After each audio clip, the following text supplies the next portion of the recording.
Here we are on day 3 and I've got this beautiful sunlight shining down on me this afternoon. We're going to talk about journaling to connect with how we feel.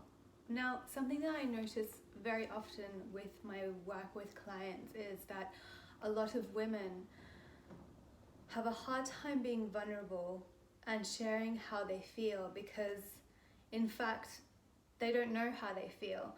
Many of us who've had any kind of trauma, especially in our younger years, have learned to suppress our feelings in order to feel safe, and then no longer have access to being able to acknowledge and express those feelings in a neutral and healthy way.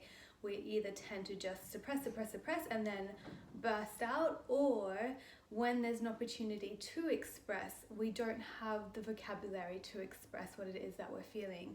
And so this is something I want to explore with you in our journaling practice today, is connecting to these feelings.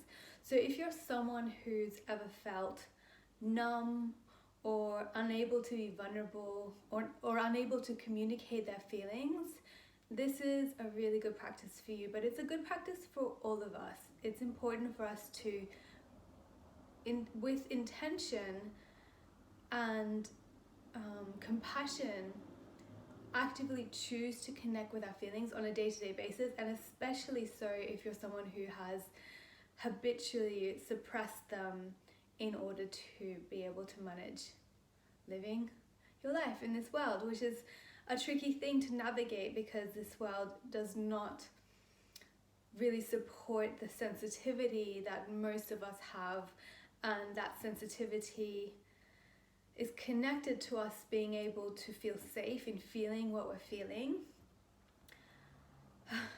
Yeah, it's a big one, this one. So what I'd like you to do is begin with opening your journal. I have my planner here, or notebook, or getting a page, and taking a few breaths with me. Let's just breathe in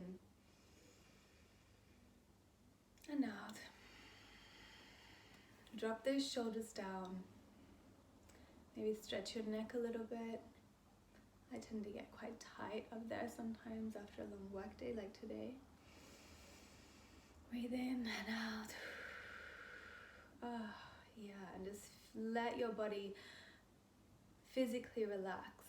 And then put your hand on your heart, left hand first, and then right hand on top of that, your left hand, because our left is our feminine side, is connected directly to the heart right here, and then the right, the masculine side, can protect it, which is a beautiful thing. Breathe a little bit more, and then write down the answer to this question. How do I feel?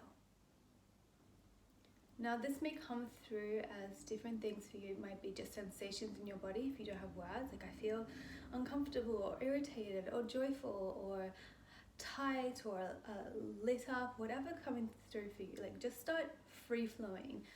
Doesn't matter, like I feel like an egg. It doesn't matter what you write. All that matters is that you start writing right now. Ready? Go. While you write, I'll tell you a little bit of a story because I know you like that, and honestly, I like it too. So I woke up this morning feeling quite tight in my body and in my chest, and annoyed, really annoyed, and then alongside annoyed, angry. I'll tell you why I felt angry, but first I want to speak about feeling anger. So as a woman in our society right now, I was conditioned to not express anger. Anger is unladylike and unsavory, and there's no healthy way for women to express anger, and that was an emotion that I repressed the most.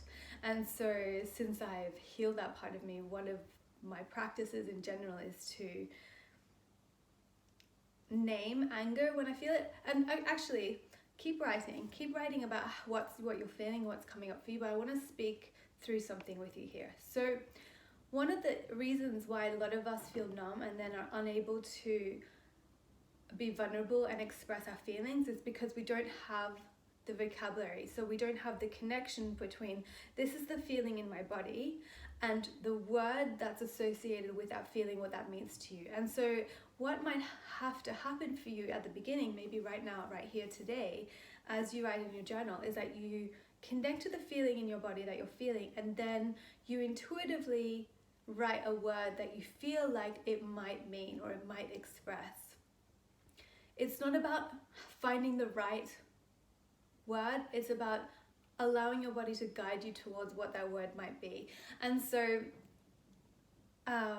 what I want you to do here is build your own vocabulary, and what I call this is learning the language of your body. It's like you have to learn the language of what your body wants to express to you, and it takes some time to learn the vocabulary, because like learning any language, it takes a little bit of time and practice. And so there's something I want to invite you to, is this devotion to connecting your physical and emotional feelings that might at this point be nameless, and finding a word that best connects to it. So this morning I woke up with this tightness in my chest and this irritation in my body, and I identified it as annoyance and anger. And it was because I'd heard this story yesterday about an ex-boyfriend from many years ago, and the fact that he had said something that was untrue about me. Now I have to say, like, the thing that he said was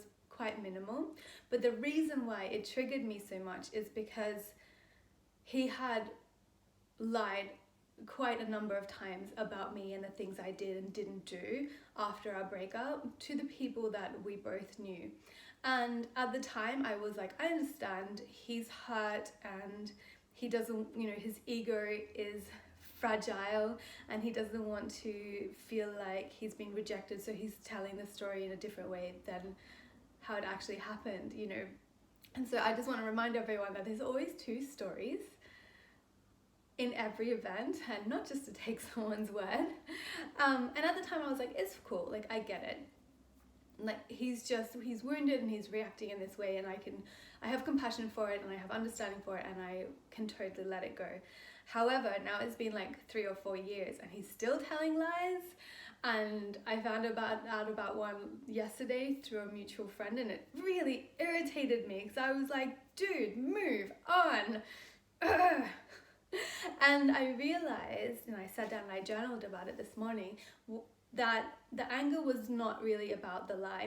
The anger was about the lack of integrity and the fact that I didn't use my voice and respond. I should have, from the beginning, said to him that wasn't okay. I should have just not let it go the way that I did.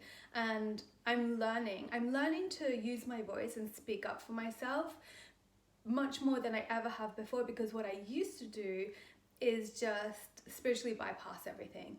And that does have its benefits, but in the end, I wasn't really processing things in a healthy way for me. And it's not about just calling people out, but it is about holding people accountable for their actions, and I think that's really important. So processing that feeling and allowing myself to move through it so that I can release it, and that's the whole point.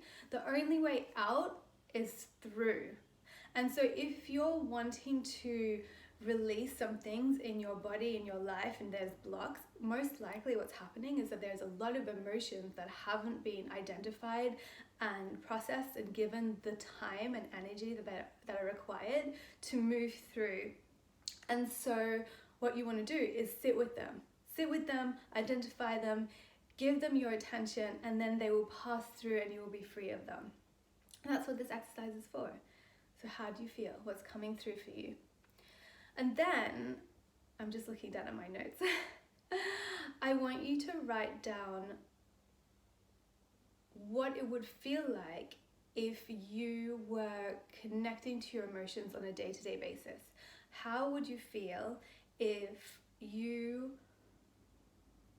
intuitively allowed yourself to feel what you're feeling moment to moment, day by day, without repressing, without suppressing, without hiding, without avoiding? How would that feel?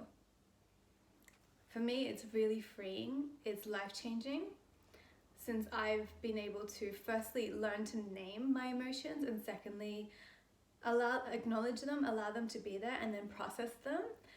Journaling is my best friend when it comes to this. And I find that there is such a relief, and not only relief, but every time I do so, it opens up the possibilities and the potential for new things to come through. Otherwise, we're always blocking ourselves because we're sitting with all of these heavy, unprocessed emotions. And so when I actively choose to process and acknowledge and move through what I'm feeling instead of numbing myself, I end up being more authentic, happier. So my ability to be vulnerable, because I'm being honest and vulnerable with myself first, is heightened. And then because of that, my connections are so much deeper and more meaningful. I'd love if you felt comfortable and courageous enough for you to share any of the feelings that you're processing, or the challenges in feeling your feelings that you're dealing with, and even what it would feel like if you did actually actively choose to acknowledge and move through your feelings on a day-to-day basis. Comments below.